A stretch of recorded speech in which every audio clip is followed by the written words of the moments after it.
అనంతపురం ఈ జిల్లా పేరు చెప్పగానే నిత్య కరువు, కుటుంబాల వలసలే గుర్తొస్తాయి.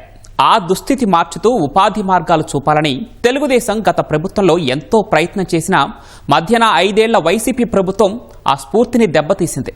ఎన్నో పరిశ్రమల్ని వెళ్లగొట్టింది. ఇప్పుడిప్పుడే ఆ పరిస్థితులు మారుతూ వస్తున్నాయి. కరువు సీమ అనంతలో పరిశ్రమలపై కొత్త ఆశలు చిగురిస్తున్నాయి. అందుకు ఉదాహరణే మనం చూడబోతున్న ఇండియన్ గార్మెంట్స్ కథ. జగన్ దెబ్బకు నమస్కారం పెట్టి రాష్ట్రం వదిలి వెళ్లిపోయిన ఇండస్ట్రీ కూటమి ప్రభుత్వం ఏర్పడిన 3 నెలలకే జిల్లాకు తిరిగొచ్చింది. 5 నెలల్లోనే ఉత్పత్తిని కూడా ప్రారంభించింది. వందలాది మందికి ఉపాధి లభించింది. ఆ ప్రాంత రూపురేఖలే మారిపోతున్నాయి. వలస వెళ్లిన కుటుంబాలు సైతం సొంత గూటికి చేరుతున్నాయి. ఈ నేపథ్యంలో కూటమి ప్రభుత్వం చొరవతో తిరిగొచ్చి 1500 మంది మహిళలకు ఉపాధి కల్పిస్తున్న గార్మెంట్ పరిశ్రమపై నేటి ప్రత్యేక కథనం.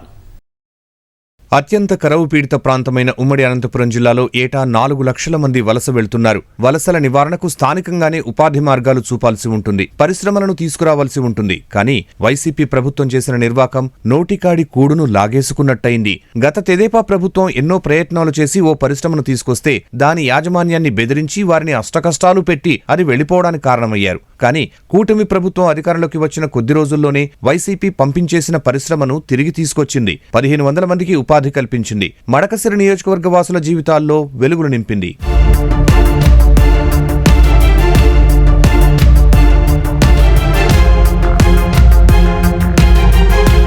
అనంతపురం వలసల సమస్యల నివారణకు 4 దశాబ్దాలుగా నిపుణులు అనేక సిఫార్సులు చేశారు. గతంలో సీఎంగా ఉన్న చంద్రబాబు వలసల నివారణకు అనేక చర్యలు తీసుకున్నారు. రైతులకు సాగునీరు, యువతకు ఉపాధి కల్పనతోనే వలసల సమస్య పరిష్కారం లభిస్తుందని ఆ దిశగా చర్యలు చేపట్టారు. హంద్రీనివా కాలువ పనులు వేగంగా పూర్తి చేయించారు. సాగునీరు కళ్ల చూసిన అనేక మంది వలసల నుంచి తిరిగొచ్చారు. ఉపాధి కల్పనకు కియా పరిశ్రమను కూడా తీసుకొచ్చారు. పెనుకొండ వద్ద కియా కార్ల పరిశ్రమ ఏర్పాటు కావడంతో అక్కడి ప్రజల జీవితాలే మారిపోయాయి. ఆ క్రమంలోనే 2018లో టీడీపీ హయాంలో మడకశిరలో ఇండియన్ డిజైన్స్ గార్మెంట్స్ పెట్టుబడులు పెట్టింది. పరిశ్రమ నిర్మాణం కూడా ప్రారంభించింది. కానీ 2019లో అధికారంలోకి వచ్చిన వైసీపీ ప్రభుత్వ నిర్వాకంతో పరిశ్రమ పనులు ఆదిలోనే ఆగిపోయాయి. వైసీపీ నాయకుల బెదిరింపులతో యాజమాన్యం మూటాముల్లే సర్దుకుని వెళ్లిపోయింది. ఇప్పుడు తిరిగి వచ్చిన అదే పరిశ్రమ వేలాది మందికి ఉపాధి చూపిస్తోంది. పేదల జీవితాల్లో వెలుగులు నింపుతోంది.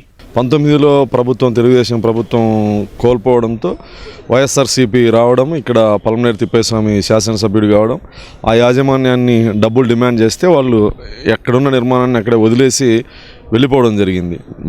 మళ్ళీ కూటమి ప్రభుత్వం వచ్చిన తర్వాత, నేను గెలిచిన తర్వాత నేను మా తిప్పేస్వామి, శ్రీనివాసమూర్తి మెయిన్ లీడర్లు అందరూ కలిసి బెంగళూరుకి వెళ్ళి ఆ యాజమాన్యం దగ్గర దాదాపు 2-3 గంటలు కూర్చొని మాకు ₹1 డబ్బొద్దు, మేము ప్రభుత్వం నుంచి మీకు ఏ రకంగా సహాయపడగలమో, సహకరించగలమో అన్ని సహాయ సహకారాలు ఇస్తాం, మా మహిళా తల్లులకి, అక్క చెల్లెలకి ఉద్యోగ అవకాశాలు కల్పించండి అని చెప్పడం జరిగింది. చెప్పిన తర్వాత వాళ్ళు వచ్చి నిర్మాణ దశలో ఎక్కడైతే ఆగిందో అక్కడి నుంచి పూర్తి చేయడం జరిగింది. ఈరోజు దాదాపు 1500 మందికి ట్రైనింగ్ ఇస్తున్నారు. అక్కడ దాదాపు 3500 మందికి మహిళలకు ఉద్యోగ అవకాశాలు, జెంట్స్కి దాదాపు 1000 ఉద్యోగాలు ఇచ్చే అవకాశం అక్కడ ఉంది.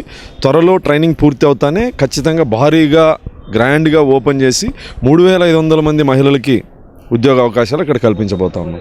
ఇండియన్ డిజైన్స్ గార్మెంట్స్ పరిశ్రమ వివరాలు పరిశీలిస్తే దీనిని 2018లో నాటి ఎమ్మెల్సీ గుండుమల తిప్పేస్వామి బెంగళూరు నుంచి మడకశిరకు తీసుకొచ్చారు. పరిశ్రమ ఏర్పాటుకు తన సొంత భూమినే తక్కువ ధరకు విక్రయించి కంపెనీ నిర్మాణ పనులు ప్రారంభించారు. అంతవరకు బాగానే ఉంది. కానీ 2019 వైసీపీ ప్రభుత్వం అధికారంలోకి రావడంతో కంపెనీ స్థితిగతులు పూర్తిగా మారిపోయాయి. మడకశిర ఎమ్మెల్యేగా గెలిచిన పలమనేరు తిప్పేస్వామి యాజమాన్యాన్ని బెదిరించారనే ఆరోపణలు వచ్చాయి. వైసీపీ ఎమ్మెల్యే దాష్టీకంతో ఇండియన్ డిజైన్స్ సంస్థ నిర్మాణం ఉన్నపళంగా ఆపేసి వెనక్కి వెళ్లిపోయింది. ఆ 5 ఏళ్లు మళ్లీ తమ భూమి వైపు తిరిగి చూడలేదు. అలాంటి స్థితిలో ఉన్న పరిశ్రమను తిరిగి తీసుకురావడంలో కూటమి ప్రభుత్వం సఫలీకృతమైంది. చంద్రబాబు సర్కారు పరిశ్రమ ఎండీ సాద్ సల్మాన్ కు అండగా నిలిచింది. ఫలితంగానే తిరిగి పరిశ్రమను నెలకొల్పినట్టు సంస్థ ప్రతినిధులు చెబుతున్నారు.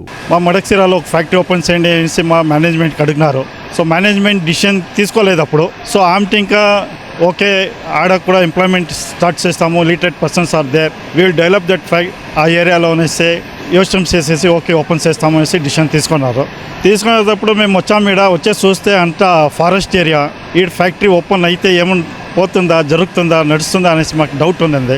అంటే మేము ఇట్ హెస్ టేకన్ మేము టైం తీసుకుంటాం దీనికి ఎట్లా చేయాలి, ఏం చేయాలి అనేసి. సో వన్ డే మా బాస్ పిలిచేసి ఎండీ గారు, జావీద్ హారూన్, వాళ్ళు పిలిచి చెప్పారు ఆడ ఫ్యాక్టరీ ఓపెన్ అవుతాండి మీరు పోయి సార్ డెవలప్ చేయాలా ఆడ ఉండే వాళ్ళకి పని వల్ల అట్లా చెప్పారు.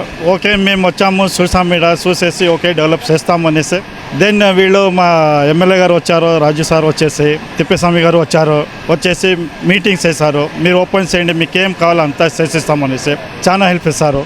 కూటమి ప్రభుత్వం ఏర్పాటయ్యాక సరిగ్గా 3 నెలలకే మడకసిరలో వెనక్కి వెళ్లిన దుస్తుల తయారీ పరిశ్రమ తిరిగొచ్చింది. స్థానిక ఎమ్మెల్యే ఎంఎస్ రాజుతో పాటు ప్రభుత్వం అండగా నిలవడంతో పరిశ్రమ నిర్మాణానికి విద్యుత్ సహా మౌలిక సదుపాయాల కల్పనకు త్వరితగతిన అనుమతులు లభించాయి. 5 నెలల్లోనే పరిశ్రమ నిర్మాణం పూర్తయి జనవరి నుంచి తొలిదశ ఉత్పత్తి ప్రారంభమైంది. 1500 మంది మహిళలకు ఉపాధి కల్పించేందుకు సంస్థ ఎండీ సాద్ సల్మాన్ హామీ ఇచ్చారు. ఈ క్రమంలో మడకసిరలో మెగా జాబ్ మేళా నిర్వహించగా వలస వెళ్లిన వారు సైతం హాజరయ్యారు. జాబ్ మేళాకు వచ్చిన వారిలో 500 మందిని ఎంపిక చేసిన ఇండియన్ డిజైన్స్ సంస్థ 250 మందికి మరుసటి రోజు నుంచే టైలరింగ్ శిక్షణ ఇచ్చింది. నైపుణ్య శిక్షణ అనంతరం ఉద్యోగులుగా నియమించుకుని గార్మెంట్ ఉత్పత్తి ప్రారంభించింది. తొలి దశలో 550 మంది మహిళలు దుస్తుల తయారీలో భాగస్వాములయ్యారు. సొంత ఊరిలో గార్మెంట్ పరిశ్రమ రాకతో జీవితాలే మారిపోయాయని మహిళా ఉద్యోగులు హర్షం వ్యక్తం చేస్తున్నారు. తమ అనుభూతిని ఇలా పంచుకుంటున్నారు.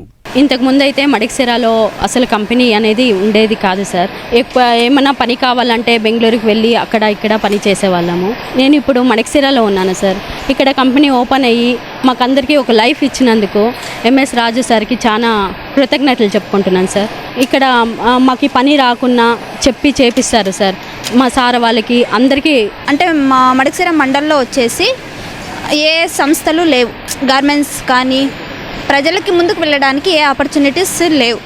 సో ఇది గార్మెంట్స్ ఫీల్డ్ పెట్టి చాలా మందికి ఉద్యోగాలు ఇచ్చినారు. ముందైతే నేను నా కుటుంబంలో చాలా ఇబ్బంది పడింది సార్. ఇప్పుడైతే ఈ కంపెనీ ఉండేదానికి నాకు చాలా నా కుటుంబంతో చాలా సంతోషంగా ఉన్నాను. మా పిల్లలు చదువుకునేదానికి బాగా ఇదైంది సార్. నాకు ఈ కంపెనీ తరపున మా ఊర్లో కంపెనీ అవుతుంది అని మేము అసలు ఎక్స్పెక్టే చేసింది లేదు. ఇప్పుడు అయిండేదానికి చాలా సంతోషంగా ఉంది సార్ నాకైతే. ఇక్కడ మేము మా ఊర్లో వాన పడితే మాత్రమే పనులు చిక్కుతాయి అక్కడ, అందుకనే ఇది పేటలో వచ్చినాము. మాకు చదువులేని వాళ్ళకి పని ఇస్తారని కూడా అనుకోలేదు. అయినా వాళ్ళు సార్లు ఇచ్చినారు, పని చేసుకుంటూ అన్ని పనులు నేర్చుకున్నాము. ఇక్కడ టైలరు, హెల్పరు అన్ని పనులు చేసుకుంటూ వాళ్ళు పనులు ఇచ్చినారు. 9,000 శాలరీ ఇస్తున్నారు. మేము మా కుటుంబం అయితే చాలా ఇబ్బందిగా పడేది. ఇక్కడ వచ్చినందుకు మాకు చాలా బాగుంది సార్. మడకసిరలో ఏర్పాటైన గార్మెంట్ పరిశ్రమ మహిళల జీవితాల్లో ఎన్నో మార్పులు తీసుకుని వచ్చింది. వర్షం కురిస్తే కూలీ లేకపోతే ఖాళీ ఉండే వీరి జీవితాలను పూర్తిగా మార్చేసింది. ఇప్పటికే 200కు పైగా కుటుంబాలు వలసల నుంచి తిరిగొచ్చి గార్మెంట్ పరిశ్రమలో ఉద్యోగులయ్యారు. గార్మెంట్ పరిశ్రమలో పనిచేస్తున్న మహిళలకు 10,000 రూపాయల నుంచి 28,000 వరకు చెల్లిస్తున్నారు. ఫలితంగానే పరిశ్రమలో ఏ మహిళలను పలకరించినా కూటమి ప్రభుత్వం వచ్చి తమ జీవితాలను మార్చేసిందని చెబుతున్నారు. మేము ముందుగా పొలంలో పనిచేస్తాం. వానాలు పడితేనే మాకు ఉపాధి, లేకపోతే లేదు సార్. ఇప్పుడు ఫ్యాక్టరీ నుంచి మాకు ధైర్యం వచ్చింది సార్, చేసుకొని తింటామని. ఇక్కడ ట్రైనింగ్ వచ్చినాను, ట్రైనింగ్ తీసుకొని బాగా పని చేసుకుంటాను. షర్టు ప్యాంటు అన్నీ కుట్టేదాన్ని నేర్పించినారు సార్. ఇక్కడ బాగుంది సార్. మాకు మా ఆయన పొలంలో పనిచేస్తూ ఉంటాడు, నేను ఇక్కడ. ముందుగా మాకు పిల్లలు చదివించుకోవడానికి కూడా ఇబ్బందిగా ఉండేది. ఇప్పుడు మాకు బాగా అనుకూలంగా ఉంది సార్. నెల నెల శాలరీ వస్తుంది, దేనికి ఇబ్బంది లేకుండా బాగుంది సార్. ఇప్పుడు మాకు ఈ ఫ్యాక్టరీ నుంచి మాకు బాగా ఉపాధి ఉంది సార్. మాకు నేనైతే ఇక్కడ వచ్చి వర్క్ చేశాను అనుకోలేదు. మేము ఉండింది బెంగళూరులో అక్కడే స్టే చేసింటిమి. ఈ కంపెనీ స్టార్ట్ అయిన వెంటనే ఇక్కడ వచ్చేసినాం సార్. మాకు ఈ కంపెనీ ఓపెన్ అయిన దానికి చాలా బాగుంది. పిల్లల్ని చూసుకొని మళ్ళీ హస్బెండ్ ఫ్యామిలీ అంతా ఇక్కడే ఉన్నాం. మా అత్త మామని చూసుకొని గుడ్ సార్, బాగుంది. శాలరీ కూడా కరెక్ట్ టైంకి ఇస్తారు, అంతా బాగుంది సార్. వర్క్ కూడా నేను ఎప్పుడు చేసిన లేదు, రూమ్లోనే ఉంటాను అక్కడ బెంగళూరులో. ఇక్కడ మాత్రం వచ్చి ఇక్కడ వర్క్ చేశాను సార్. సార్ వాళ్ళు బాగా సపోర్ట్ చేసినారు సార్. నాకు ఇక్కడ వర్క్ అంతా చూపించి ఇలా చేయాలి అని బాగా సపోర్ట్ చేసినారు సార్ వాళ్ళు. ఈ కంపెనీ వల్ల ఎంతోమందికి చాలా మేలు. చుట్టుపక్కల ఎక్కడ కూలీ మాత్రమే వెళ్తారు, ఎక్కడ అంటే కూలీ అంటే 2-3 డేస్ దొరుకుతుంది కూలీ, మళ్ళీ దొరకదు. వర్షాలు లేవు, ఇప్పుడు పంటలు సరిగ్గా పండట్లేదు. అందువల్ల చాలా మంది వలసలు వెళ్ళిపోతున్నారు బెంగళూరుకి. ఇక్కడ లోకల్లోనే ఉండి చేసుకోవాలనే వాళ్ళకి ఏం దొరకడం లేదు ఉపాధి. ఈ కంపెనీ పెట్టడం వల్ల చాలా మంచి జరిగింది. ఇండియన్ డిజైన్స్ గార్మెంట్ పరిశ్రమ అంతర్జాతీయ ప్రమాణాలతో దుస్తులను తయారు చేస్తోంది. సంస్థ యాజమాన్యానికి భారత్తో పాటు బంగ్లాదేశ్లో 17 చోట్ల గార్మెంట్ భారీ పరిశ్రమలు ఉన్నాయి. ఇండియన్ డిజైన్స్ గ్రూప్ సంస్థల్లో వేలాది మంది మహిళలు, యువత ఉద్యోగం పొంది వారి చేతుల మీదుగా తయారైన దుస్తులు ప్రపంచ దేశాలకు ఎగుమతి అవుతున్నాయి. మడకశిర గార్మెంట్ పరిశ్రమలో పనిచేస్తున్న మహిళా కార్మికులకు అంతర్జాతీయ ప్రమాణాలతో సౌకర్యాలు కల్పించారు. మహిళలు తమ చిన్నారులతో విధులకు వస్తే వారి సంరక్షణ బాధ్యత యాజమాన్యం తీసుకుంటుంది. కొంతమంది మహిళా ఉద్యోగులతో పరిశ్రమ ఆవరణలోనే పిల్లల సంరక్షణ చూస్తున్నారు. ఉదయం నుంచి సాయంత్రం వరకు తల్లి పరిశ్రమలో నిశ్చింతగా పనిచేసుకునేలా వారి పిల్లలకు పాలు, పౌష్టికాహారం అందిస్తున్నారు. పరిశ్రమలో పనిచేసే ఉద్యోగులకు వైద్య డిస్పెన్సరీ ఏర్పాటు చేసి వైద్యుడితో పాటు నర్సును నియమించారు. అత్యవసర వైద్యం అవసరమైతే అంబులెన్స్ సౌకర్యం ఏర్పాటు చేశారు. అక్షర జ్ఞానం లేని వందలాది మంది మహిళలను హక్కున చేర్చుకొని ఈ గార్మెంట్ పరిశ్రమలో శిక్షణ ఇచ్చి వాళ్లకు ఉద్యోగాలు ఇచ్చారు. కూటమి ప్రభుత్వం ఏర్పాటైన 7 నెలల కాలంలోనే ఈ పరిశ్రమలో సుమారుగా 550 మంది వరకు ఉద్యోగాలు ఇవ్వగా మరో 1000 మంది మహిళలకు శిక్షణ ఇచ్చి ఉద్యోగాలు ఇవ్వడానికి ఈ సంస్థ సిద్ధమైంది. కెమెరా పర్సన్ నారాయణతో లక్ష్మీప్రసాద్, సత్యసాయి జిల్లా, మడకశిర నుంచి.